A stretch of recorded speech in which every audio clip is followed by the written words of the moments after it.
yaxşı təsəvvür edirsiniz Rusiya üçün? Yəni Putin rejimi o qələbə söhbətini 1945-ci ildə faşizm üzərində qələbəni elə bil ki, Rusiyanın monopoliyasını almağa çalışır bu son illərdə xüsusən və həddindən artıq sui-istifadə edir həmin mövzulardan və Rusiyanın son illərdəki həyatında ən önəmli hadisə kimi də elə 9 maydakı qələbə paradı və tədbirlər önə çəkilir. Çalışırdılar ki, əvvəl həm ölkə daxilində təmtəraqlı keçsin bu bayram tədbirləri, həm də mümkün qədər çox xarici qonaq gəlsin. İndi Ukrayna savaşından sonra xarici qonaqlar mövzusundan əl çəkiblər, ümidlərini çəkiblər, amma daxildə o tədbiri yüksək səviyyədə keçirməyə çalışırlar. Və eyni zamanda o təkliflə Putin eyni zamanda bir güllənin iki quş vurmaq istəyir. Bir tərəfdən 9 may hərbi keçidinin, paradının təhlükəsizliyini təmin etmək istəyir, rahatlığını təmin etmək istəyir, özünün də təhlükəsizliyini təmin etmək istəyir. Eyni zamanda ikinci bir tərəfdən də bilir ki, Trump bu sülh, atəşkəs mövzularını xoşlayır və ona elə bil ki, növbəti bir təşəbbüs göstərir ki, görsənmi, mən faşizm üzərində qələbə günü atəşkəs təklif edirəm və Trump da çox həvəslə bunu dəstəkləyir. Zelenski isə çox təcrübəli bir siyasətçi kimi, eyni zamanda müharibə aparan dövlətin rəhbəri kimi davranır və deyir ki, olsun, ancaq gəl əvvəlcədən başlayaq, uzun müddət davam edəsin. Və burada həm təşəbbüslərlə keçirmək istəyir, həm uzun müddətli atəşkəsə nail olmaq istəyir, həm də nümayiş etdirir ki, mən sənin dediyindən unuturup durmayacağım da, əziyyət çəkmir. Və nəticədə hələ ki, görünən budur ki, atəşkəs baş tutmur.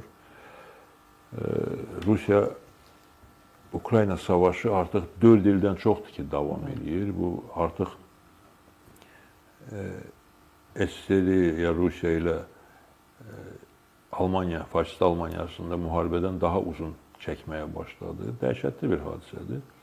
Və artıq adiləşir. Təəssüf ki, müharibə də adiləşir. Yadınızdadır, müharibənin ilk aylarında hər gün bütün Azərbaycan əhalisi də həmin müharibənin gerçəklərindən yaşayırdı, müzakirə edirdi. Ancaq 4 ildən çox keçir. İstər-istəməz mövzu elə bil ki, səngiyir, ikinci arxa plana keçir və s. və s.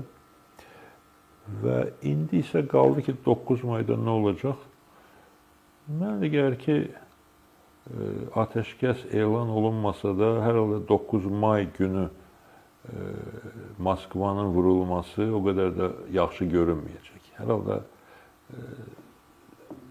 hansısa əvvəlki bir müharibənin sülhünə aid bir hadisədir və Putin-də imkanı olmadığı üçün həmin paradda faktiki olaraq hərbi texnikanı cəlb eləməyəcək. Hərbi texnika olmayacaq orada. Mobil internet də işləməyəcək. Və ona görə də oranı vurmaq o qədər də gözəl görünməyəcək. Təbii ki, Ukrayna dövlətinin, Zelenskinin verəcəyi qərardır. Bəlkə də orada nümayişkarana bir jest eləmək olar. O Zelenski işarə elədi ki, bizim dronlar gələcək paradda iştirak edəcək. İrəvanda dedim mən. Ancaq prinsip etibarıyla bəlkə də o dronlar orada silah, atəş yox, tutaq ki, müəyyən plakatlar, müəyyən mesajlar yazılıb, pankartları orada səpələsələr Moskvanın mərkəzində, o da maraqlı bir dünyanın mediasının, ictimaiyyətinin diqqətini cəlb edən bir hadisə olar, ciddi bir mesaj olar. İsa bəy, sizin üçün yəni aydındırmı? Bax, Putinin strategiyası nədir? Yəni müharibə faktiki, müharibə cəbhə zonasında hərəkət etmək mümkün deyil. 30 kilometrlik bir ölü zona yaranıb. Hər iki tərəfdə dron operatorları əyləşiblər. Canlı qüvvə, texnika daxil olan kimi dərhal məhv edilir. Yəni burada irəliləmək artıq mümkün deyil indiki qüvvələr nisbətində və Rusiya böyük bir səfərbərlik eləyib yeni bir ordu ordunu yenidən komplektləşdirib müharibəyə girsə, bəlkə hansısa bir yenidən ərazilərdə müəyyən irəliləyiş var. Bu hərbi ekspertlərin fikirləridir təbii ki. Amma yəni strategiya, hədəf nədir? Yəni insanlar ölür, Rusiya iqtisadiyyatı çox ağır vəziyyətə düşüb. Birinci Rubin göstəriciləri 8 trilyonluq kəsiri göstərir və bütün Mərkəzi Bankın sədri, iqtisadiyyat naziri hamısı deyir ki, batırıq. İş adamları deyir, batırıq. Amma heç nə saxlaya bilmir. Yəni məsələ dalana dirənibdir. Müharibə dalana dirənibdir və Rusiya tərəfi daha çox ərazini işğal etməyə, xüsusən də Donetsk, Luqanskın işğalını yekunlaşdırmağa çalışdı, eləyə bilmədi. Ukrayna tərəfi işğal olunmuş əraziləri azad eləməyə çalışdı. Bu da alınmadı, yarımçıq oldu. Və indi siz dediyiniz kimi daha çox mövqe müharibəsidir və daha çox dronların nəzarətində olan ərazilər məsələsidir. Sadəcə olaraq son aylarda Ukraynanın üstünlüyü daha aydın şəkildə görünməyə başladı. Arxa hədəfləri Və daha çox torpaq azad edib Ukrayna son aylarda nəinki Rusiya işğal edibdir. Və eyni zamanda Ukrayna Rusiyada dəhşət zərbələr vursa da, xüsusən də şəhərlərə, mülki obyektlərə, amma Ukraynanın da Rusiyanın sənaye mərkəzlərinə, hərbi mərkəzlərinə vurduğu zərbələr çox ciddidir, ardıcıldır, ağırdır. Və üstəlik də ki, artıq Rusiya ekspertləri özləri də qəbul edirlər ki, müasir müharibə məsələsində Ukrayna Rusiyanı üstələyib.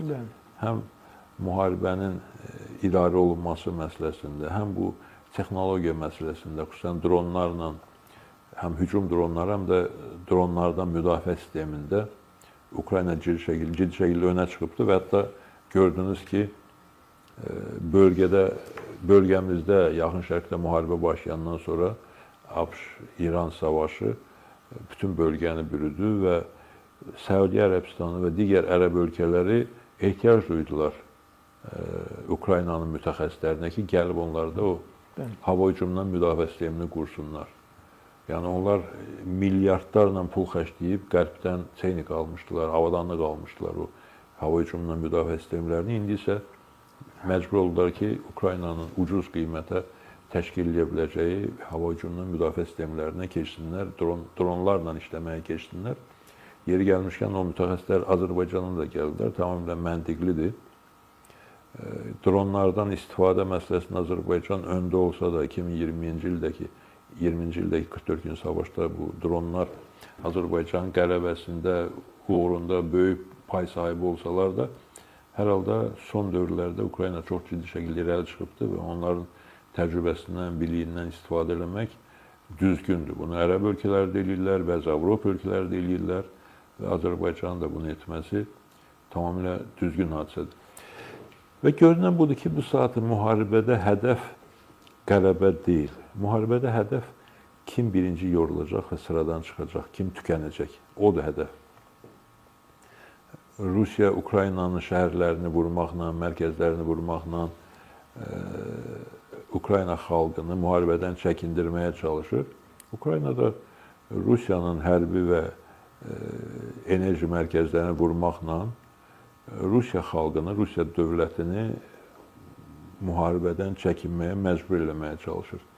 Kim birinci yorulacaq, kim birinci tükənəcək, bunu demək çox çətindir.